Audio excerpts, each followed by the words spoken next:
সবাইকে happy new ইয়ার। 2026 সালটা সবার খুব খুব ভালো কাটুক। যে যেরকম ভাবে ভালো থাকতে চাও সে যেন সেটাই পায়। 2026 সালটা সবার জীবনে যেন খুব ভালো করে কাটে। তো আমি আজকে বেরোবো, অফিসে যাব 1 জানুয়ারিতে। আজকে আমাদের ছুটি নেই। তো আমি এখন আজকে তো কল্পতরু উৎসব। তো আগে আমার শাশুড়ি মা যখন মা যখন পারতো বেরোতো আর কি, তখন মা প্রতি বছর কল্পতরুতে বেলুড় মঠ যেতেন এবং ওখানেই সারাদিন কাটিয়ে তারপরে বাড়িতে আসতো। তো এখন তো মা আর যেতে পারে না, বাড়িতেই থাকে। তো আমি যতটুকু পেরেছি ঠাকুরমাকে, স্বামীজিকে ফুল দিয়ে সাজিয়েছি। এবার আমি এখান থেকে বেরিয়ে যাব। মায়ের মতো হয়তো না পারলো, যতটা পেরেছি আর কি ততটাই করেছি।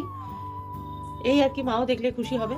মা আছে ওখানে বসে, মা দেখলে খুশি হবে যে আমি ঠাকুরকে সাজিয়েছি কিরকম। খুব ভালো, খুব ভালো। চলো টাটা। এবার আমাকে রেডি হয়ে অফিস বেরোতে হবে। Tata, happy new year once again.